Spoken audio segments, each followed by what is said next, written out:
안녕하세요. 보험 이제는 알고 가입하자 아는 사람의 보험 스토리의 장동빈 설계사입니다. 그동안 유튜브를 통해 태아보험과 어린이보험 파트에서 많은 분들이 가입을 해주셨고 덕분에 저도 지금까지 감사한 마음으로 영업을 계속 해올 수 있었습니다. 오늘은 20년 납 30세 만기 출생 후 보험료 기준으로 3650원의 태아보험 플랜을 소개해 드리려고 합니다. 임신을 한 제 친구들도 모두 이렇게 구성을 했고 이 정도 구성으로도 충분하다고 자신있게 말씀드릴 수 있습니다. 태아보험을 처음 알아보시는 분들을 위해 태아보험이 무엇이며 언제 가입을 해야 하고 만기는 어떻게 설정하는 것이 바람직한지, 그리고 가장 중요한 태아보험을 구성할 때 알아야 할 필수 특약과 불필요 특약까지 이 영상을 통해 쉽게 이해하실 수 있도록 준비해 보았습니다. 먼저 태아보험이 무엇인지 말씀을 드리자면 태아 시기에 가입하는 어린이 종합보험을 말합니다. 태아보험을 알아보고 견적을 받아보면 두 가지 견적을 받게 되는데요. 바로 실손보험과 어린이 종합보험입니다.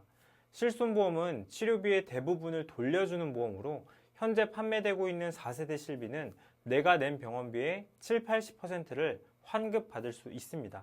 예를 들어 태어난 자녀의 병원비로 내가 100만 원을 지출했다면 7, 80만 원을 돌려받을 수 있게 됩니다. 반면에 어린이 종합보험은 치료비와 관계없이 약속한 내용을 보장합니다.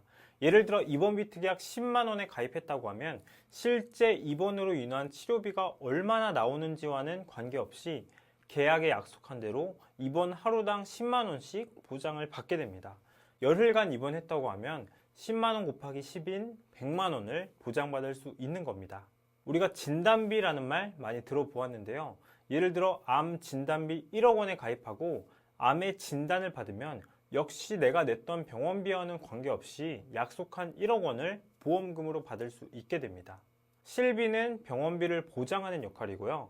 어린이 종합보험은 치료비 외적으로 들어갈 수 있는 비용을 대비하는 개념입니다. 아이가 미숙아로 태어나거나 선천적인 문제가 생긴다면 이 치료비 외에도 신경 써야 할 부분이 많을 텐데 경제적인 문제 때문에 이러한 부분을 포기할 수는 없기 때문에 굳이 비용을 지불해 가면서 태아보험을 가입하는 것입니다.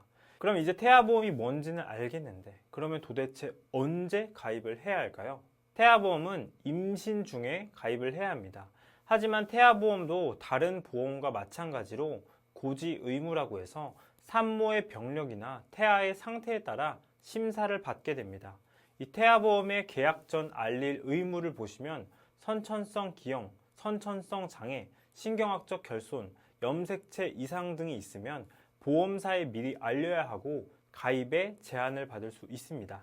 그렇기 때문에 흔히 기형아 검사하기 전에 태아보험을 가입하는 것이 안전하다고 할 수 있습니다. 통상적으로 1차 기형아 검사가 12주차쯤에 하고 2차 기형아 검사가 16주차 경에 하기 때문에 그 전에 가입하시는 것이 안전하게 가입하실 수 있습니다. 또한 그 시기를 놓쳤다고 하더라도 22주차 6일 전까지는 태아보험을 가입하시는 것이 유리합니다. 왜냐하면 23주차부터 선천질환 보장이나 미숙아 보장 등 일부 특약을 구성할 수 없기 때문입니다. 다음으로는 만기 설정입니다. 만기란 보험을 보장받는 기간을 말합니다. 30세 만기와 100세 만기를 두고 고민을 많이 하시는데요. 30세는 만기가 짧기 때문에 저렴하고 또 그래서 보장을 든든하게 구성해도 상대적으로 부담이 적습니다. 하지만 100세는 만기가 길기 때문에 당연히 그에 맞는 높은 보험료를 내게 됩니다. 이 보장을 추가할수록 그에 따른 보험료 부담은 커질 수밖에 없는 것이 당연합니다. 결국은 자기 선택인데요. 저는 개인적으로 30세 만기를 추천드리고 있습니다. 왜냐하면 의학기술이 계속해서 발전하고 있기 때문에 30세 만기로 가입을 해도 30년 뒤에는 어떻게 바뀔지 모르기 때문입니다. 우리가 알지 못하는 새로운 질병이 나올 수도 있고 그에 따라 보험도 더 좋아질 수 있습니다. 지금 충분하게 구성을 해도 20, 30년 뒤에 보장을 뜯어봤을 때는 부족해 보일 수 있겠죠? 완벽한 보험은 없지만 현재로서 최선을 준비한다면 이 30세 만기로도 충분하다고 생각합니다. 만약에 자녀가 아프면 나중에 보험 가입할 때 불리한 거 아니냐고 생각하실 수 있지만 계약 전환 제도가 있기 때문에 30세 만기에서 구성한 특약에서 금액을 조절해서 추후에 100세 만기 등으로 연장이 가능합니다. 그런데 자녀가 건강하게 자라서 병원 갈 일이 없다면 나중에 여러 회사를 비교해보고 합리적으로 준비해도 무방하고요. 저는 태아보험의 적정 보험료는 20년 납 30세 만기 출생 후 보험료 기준으로 실비를 포함해서 5, 6만 원 선이 적당하다고 생각합니다. 게다가 실비는 신생아 때 보험료가 가장 높고 해가 지날수록 점점 떨어지는데 6세 정도가 되면 5천 원 정도로 보험료가 떨어집니다. 그때가 되면 어린이 보험과 합쳐서 4만 원이 안 되는 금액을 내게 됩니다. 다음으로는 태아보험을 구성할 때 꼭 넣어야 할 필수 특약과 또 배제해도 될 불필요 특약에 대해서 안내를 드리겠습니다. 본 영상은 광고 심의 기준을 준수하였으며 유효기간은 심의일로부터 1년입니다. 여러분들이 실제로 상담을 통해 견적을 받아보시면 대부분 한눈에 알아보기가 쉽지가 않습니다. 제가 추천드리는 플랜은 52가지 특약으로 구성되어 있는데요. 보통 태아보험이 아니면 이렇게 많은 특약을 구성하는 경우는 흔치가 않다고 생각합니다. 그래서 저는 여러분들이 쉽게 이해하실 수 있도록 크게 4가지로 정리를 해보았습니다. 바로 진단비, 입원비, 수술비, 그리고 후유장애입니다. 우리가 상상을 한번 해볼게요. 자녀가 아파서 병원에 가면 의사가 진찰을 통해 진단을 먼저 내리겠죠? 그러한 진단을 통해서 필요하면 입원도 하고 수술도 하게 됩니다. 그런데 이렇게 충분한 치료를 받아도 회복할 수 없는 영구적인 문제가 생긴다면 이걸 후유장애라고 합니다. 이러한 과정들에서 보험의 도움을 받으실 수 있는 겁니다. A라는 질병으로 진단을 받으면 A 진단비라는 특약에서 보험금이 나옵니다. 그리고 입원과 수술에 해가 있다면 입원비 특약에서 약속한 대로 하루에 몇만 원씩 보험금이 나오고 A 수술비라는 특약에 가입이 되어 있다면 A라는 질병으로 수술을 할 때 보험금이 또 나오게 됩니다. 후유장애는 이렇게 충분하게 치료를 받더라도 회복이 안 되는 영구적인 장애가 남았을 때 장애율에 따라서 보험금을 받을 수 있습니다. 이렇게 진단비와 입원비, 수술비, 그리고 후유장애가 이 종합보험에서 구성하는 항목이고요. 이것과는 별개로 실비에서는 내가 지불한 치료비의 7, 80%를 돌려받을 수 있는 것입니다. 그러니까 보험금은 실비와 종합보험에서 같이 나오고 중복해서 받을 수 있게 됩니다. 이 4가지로 태아보험의 대부분의 특약들을 구분지을 수 있습니다. 먼저는 진단비인데요. 16가지 특약이 있습니다. 가장 먼저 장애 출생, 장애 또는 심한 장애 담보가 있습니다. 장애 출생 담보에서 보장하는 것은 장애와 심한 장애가 있는데요. 장애란 여기서는 기형을 말합니다. 자녀의 외모에 기형이 있거나 심장을 포함한 내부 장기에 기형이 있는 경우 보험금을 지급합니다. 여기서 말하는 심한 장애는 중증 기형, 뇌성마비, 다운 증후군의 염색체 이상인데요. 이러한 진단을 받았을 때 보험금을 지급합니다. 다음으로는 암, 뇌, 심장 이렇게 3대 질환 진단비입니다. 먼저는 암 진단비와 유사암 진단비입니다. 암 진단비는 소아암을 포함한 대부분의 암을 보장하는데요. 백혈병을 포함한 소아암은 소아질병 사망의 가장 흔한 원인으로 알려져 있습니다. 소아암은 5세 미만의 소아와 청소년기에 정점을 보인다고 합니다. 소아암 이외에도 우리가 흔히 들어보았던 간암, 췌장암, 폐암, 대장암 등 이렇게 대부분의 암을 암 진단비에서 보장받을 수 있습니다. 그리고 유사암은 갑상선암, 제자리암, 경계성 종양, 기타 피부암이 해당합니다.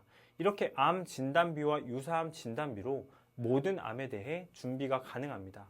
다음으로는 뇌 관련 진단비인데요. 뇌혈관 질환 진단비와 뇌성마비 진단비입니다. 우리 자녀의 뇌에 문제가 생기거나 마비가 와서 움직임에 장애가 생겼을 때 보장이 가능합니다. 심장질환은 허혈 심장질환 진단비와 심장 관련 소아 특정 질병 진단비로 준비합니다.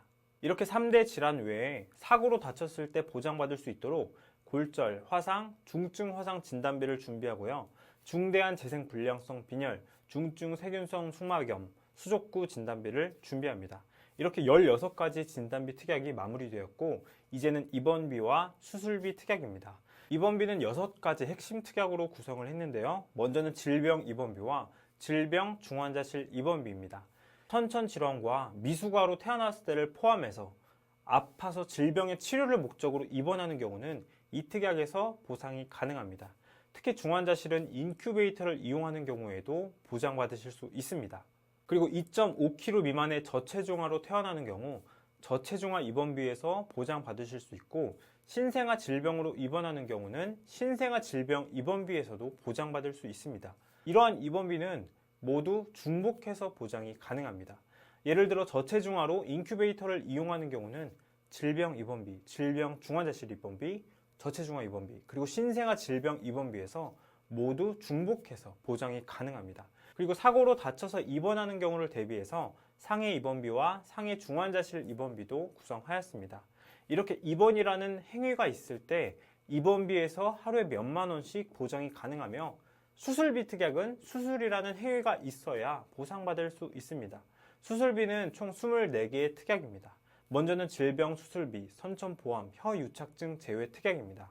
선천 질환으로 인한 수술을 포함해서 모든 질병 관련 수술을 보장하지만 다발성 선천 질환 중 하나인 혀유착증 수술은 보장하지 않습니다. 그럼 혀유착증으로 수술을 할 때는 어떤 특약에서 보장이 가능할까요? 바로 1.6중 수술비 특약의 6중 수술에서 다발성 선천 이상 수술을 보장합니다. 아쉽게도 보장 금액은 10만 원 한도로 크지는 않습니다. 다발성 선천 이상 수술로 보장받는 질병은 혀유착증, 대설증, 기타 혀기형, 선천성 비신생물성 모반, 부위계, 선천성 음낭수종, 피부에 기타 선천기형이 있습니다. 1.6중 수술비에서 1에서 5종 수술은 이렇게 수술을 종류별로 나누고 수술의 규모가 크고 중대할수록 더 높은 종류에 해당되어 더 많은 보험금을 지급하는 특약입니다. 질병 수술비 특약과 함께 넓은 보장 범위와 높은 보험금을 받을 수 있는 수술비 특약입니다. 다음으로는 특정 선천 이상 수술비 특약이 있는데요. 여기서 말하는 특정 선천 이상은 선천 이상 중에서 좀 전에 말씀드렸던 다발성 선천 이상 수술을 제외한 모든 선천성 기형, 변형 및 염색체 이상으로 인한 수술을 보장합니다. 그러니까 선천 이상 수술 중에 이 다발성 선천 이상을 제외하고는 모두 특정 선천 이상 특약으로 보장받을 수 있다고 보시면 되겠습니다. 다음으로는 이제 뇌와 심장질환 수술입니다. 뇌혈관 질환 수술비, 허혈 심장질환 수술비, 모야모야병 개도 수술비, 어린이 개흉 심장 수술비, 어린이 심장 시술 특약입니다. 뇌와 심장은 우리 생명과 직결된 부분이기 때문에 충분하고 든든하게 준비하였습니다.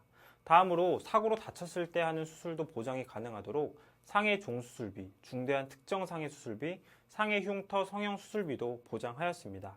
그 밖에 가성비 특약으로 이식 수술비 특약도 구성하였는데요. 인공와우 이식 수술비, 5대 장기 이식 수술비, 각막 이식 수술비와 조혈모 세포 이식 수술비 특약이 있습니다. 이렇게 진단을 받고 입원을 하고 수술을 할 때 보장받을 수 있는 특약들을 소개했는데요. 다음은 바로 후유장애 특약입니다. 후유장애는 이렇게 치료를 받아도 회복할 수 없는 영구적인 장애가 발생하는 경우 장애율에 따라서 보장받을 수 있습니다. 질병으로 인한 영구적인 장애는 질병 후유장애 특약에서 보장이 가능하고 사고로 다쳐서 생기는 장애는 상해 후유장애 특약에서 보장이 가능합니다.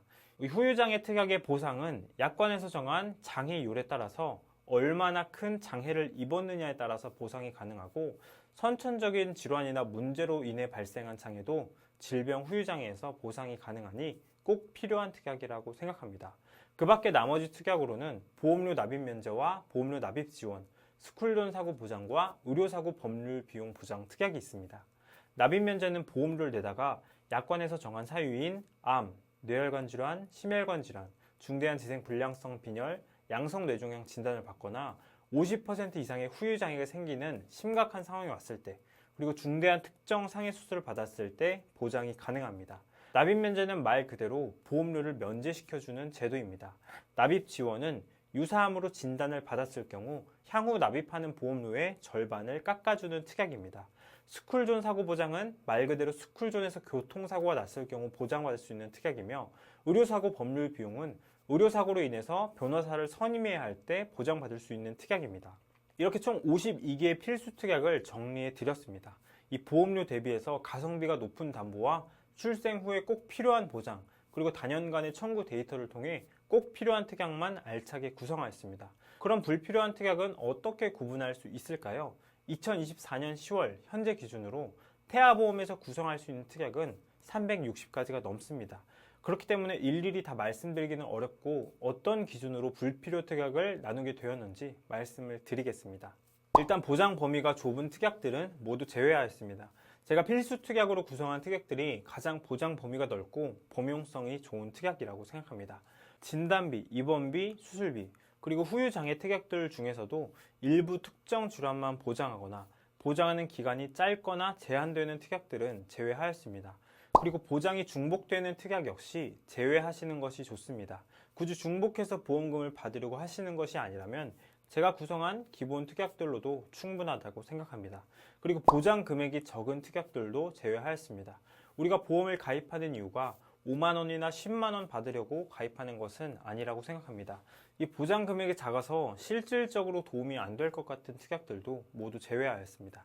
그리고 받는 보장에 비해서 보험료가 과도한 특약들 역시 제외하였습니다. 또한 갱신형 특약들도 제외하였습니다. 갱신형은 갱신 시 보험료가 변동될 수 있고 납입 기간이 지나도 이 보장받는 기간 내내 보험료를 내야 하기 때문에 추천드리지 않습니다. 그리고 발병 확률이 낮은 특약들도 제외하였습니다. 그리고 상해 관련한 특약들도 필수 특약으로만 구성하였습니다. 상해 사고 중 빈번한 교통사고는 가해자의 자동차 보험에서도 보상이 가능하고 태아보험에서 상해 특약을 청구할 확률이 낮다고 생각했습니다. 그래서 제가 구성한 기본적인 상해 특약들도 충분합니다.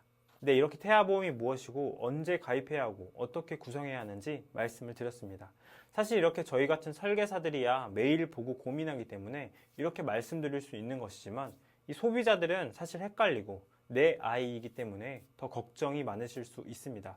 하지만 많은 분들이 믿고 가입을 해주셨고 제가 말씀드린 구성으로도 충분하기 때문에 걱정하지 않으셔도 괜찮습니다. 어느 정도 고민을 했고 판단이 섰다면 아는 사람의 보험 스토리에게 맡겨주시고 태아보험을 졸업하시는 것을 추천드립니다. 영상의 내용이 도움이 되셨다면 구독과 좋아요 눌러주시고요. 궁금한 점이 있다면 아래 설명란에 카톡 또는 연락처로 문의 주시면 되겠습니다. 시청해주셔서 감사합니다. 본 영상은 광고 심의 기준을 준수하였으며 유효기간은 심의일로부터 1년입니다.